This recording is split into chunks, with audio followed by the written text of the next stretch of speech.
Bahkan tadi malam Pak Simon, ketika kami mau tidur Pak, kami mendengar satu berita yang di-share oleh kawan kami di grup Komisi 6 Pak. Menangis hati kami Pak. Sama tahu di grup itu apa Pak? Pernyataan dari Kejaksaan Agung bahwa mereka menemukan grup WA yang judul grupnya adalah orang-orang senang. Na'udzubillah min syarri dzalik Pak. Jadi ternyata mereka melakukan selama ini dengan kesadaran Pak, dengan menari-nari di atas penderitaan rakyat, merampok bukan hanya dari negara tapi juga dari rakyat kami Pak.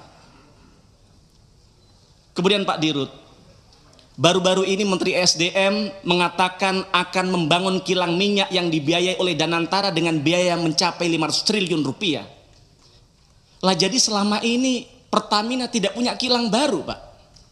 Padahal ketika 2019 yang lalu kami duduk di sini, ketika di situ di tempat Bapak ada namanya Bu Nike, saat itu menyampaikan bahwa RDMP Balikpapan maksimal tahun itu akan selesai, tapi ternyata kami baru tahu sampai tahun 2025 itu tidak tuntas juga Pak.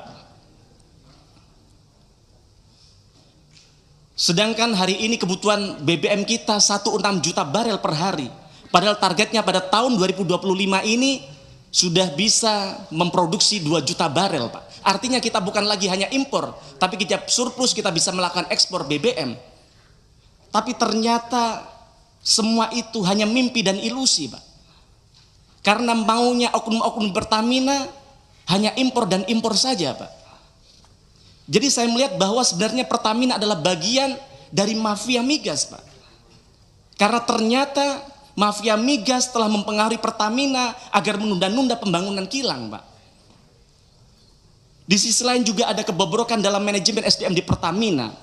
Mantan orang dalam Pertamina, mantan orang dalam Petral, entitas mafia yang sudah dibubarkan negara karena tempat sarangnya mafia di dalamnya, malah ternyata dirut Pertamina saat itu, salah satu orang Petral saat itu menjadi dirut Pertamina Patraniaga.